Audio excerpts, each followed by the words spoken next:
Bismillahirrahmanirrahim. Assalamualaikum warahmatullahi wabarakatuh. Sebelumnya perkenalkan, nama saya Binti Mahmudah dengan nomor induk mahasiswa 201200033. Kami dari kelompok 3 yang beranggotakan Arisma Triwidyaningsih, saya sendiri Binti Mahmudah, serta Muhammad Azizul Hakim.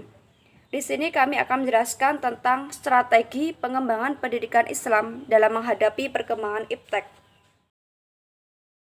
Bab yang pertama, saya akan menjelaskan tentang pengertian pendidikan Islam.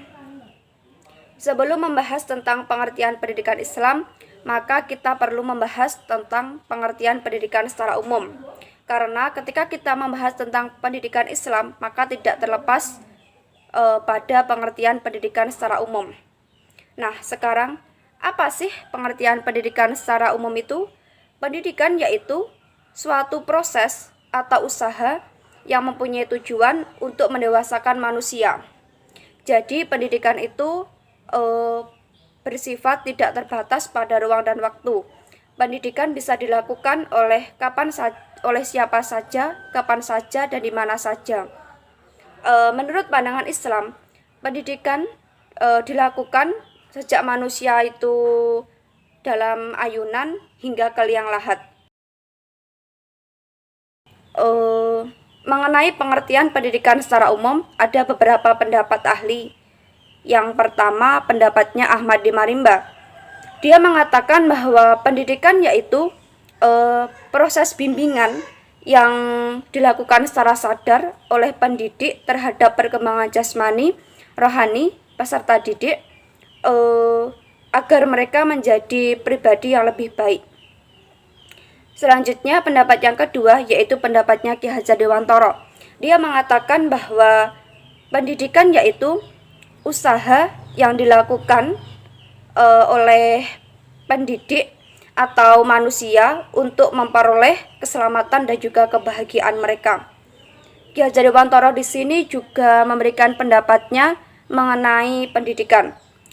Menurut dia, pendidikan berarti memajukan hidup untuk memperoleh derajat yang lebih tinggi. Jadi, pengertian pendidikan Islam menurut pendapatnya Said Sabiq, dia mengatakan bahwa pendidikan Islam yaitu suatu aktivitas atau kegiatan yang mempunyai tujuan yaitu untuk mempersiapkan peserta didik baik dari segi jasmani, akal, serta rohani agar kelak nantinya dia akan menjadi pribadi yang bisa bermanfaat bagi dirinya dan juga masyarakat. Jadi dari beberapa pendapat di atas, maka dapat kita simpulkan bahwa pendidikan Islam yaitu upaya untuk mendorong serta mengajak manusia agar mereka bisa lebih maju dengan berdasarkan nilai-nilai luhur agar bisa membentuk manusia menjadi pribadi yang lebih baik. Sebelumnya, perkenalkan nama saya Arisma Triwidyaningsih, NIM 2012000029. Di sini saya akan melanjutkan pembahasan materi dari saudari Binti, yaitu poin C. Pengertian iptek. Iptek merupakan singkatan dari dua materi, yaitu ilmu pengetahuan dan teknologi. Keduanya menjadi satu kesatuan yang tidak terpisahkan karena saling mendukung satu sama lain. Teknologi adalah bagian dari ilmu pengetahuan yang sangat kokoh. Secara etimologi, istilah ilmu adalah sebagai arti dari kata skens yang berarti pengetahuan. Sedangkan secara terminologi, sekurang-kurangnya ilmu mencakup tiga hal, yaitu pengetahuan, aktivitas, dan metode.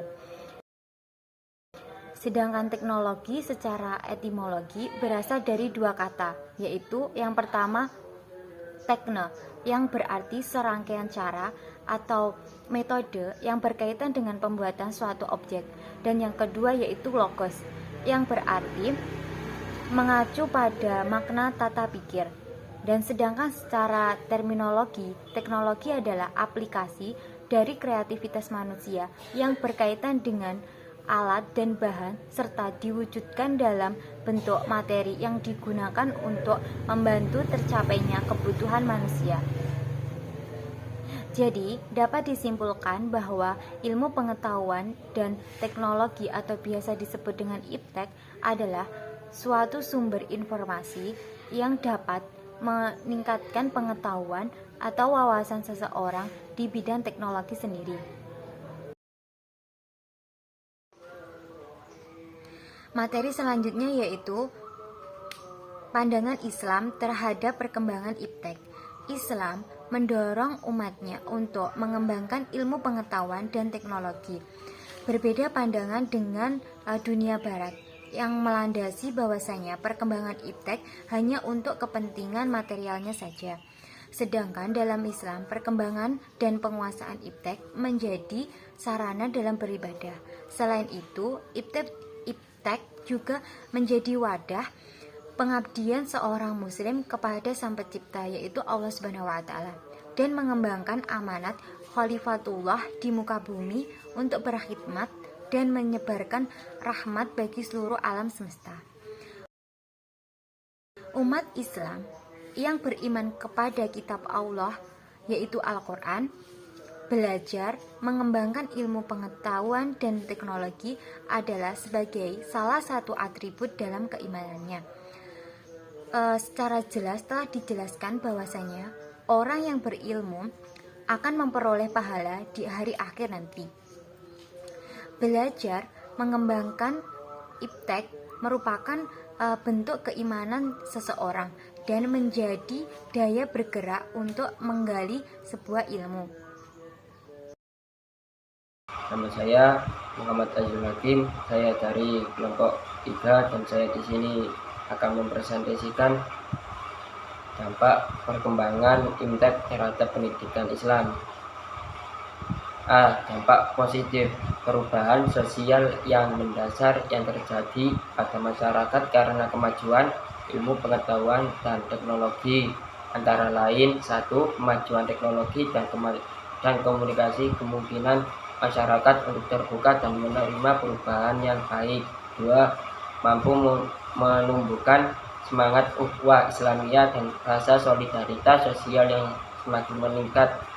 3. Memiliki sumber daya manusia yang berkualitas. B. Dampak negatif. Dampak negatif dibagi menjadi 4, yaitu 1. Penyalahgunakan informasi dan situs tertentu, hal-hal yang negatif. 2. Meningkatkan gaya hidup yang boros sehingga melahirkan generasi yang secara moral mengalami kemerosotan. 3. Meningkatkan aksi terorisme karena kemudahan dalam akses komunikasi. 4. Menciptakan pengangguran bagi seseorang yang tidak mampu menggunakan teknologi. Strategi pengembangan pendidikan Islam dalam menghadapi perkembangan iptek. 1. Motivasi kreativitas anak didik ke arah perkembangan iptek sendiri, di mana nilai-nilai Islami menjadi sumber acuannya. 2. Mendidik keterampilan untuk memanfaatkan produk iptek bagi kesejahteraan hidup umat manusia, khususnya umat Islam. 3. Menciptakan hubungan yang kuat antara ajaran agama dan iptek serta hubungan yang akrab dengan para ilmuwan. 4. Menciptakan sikap dan wawasan atau pengetahuan yang lebih luas terhadap kehidupan masa depan umat manusia. Cukup sekian dari saya. Apabila ada kekurangan dari kelompok kami, mohon maaf sebesar-besarnya. Wassalamualaikum warahmatullahi wabarakatuh.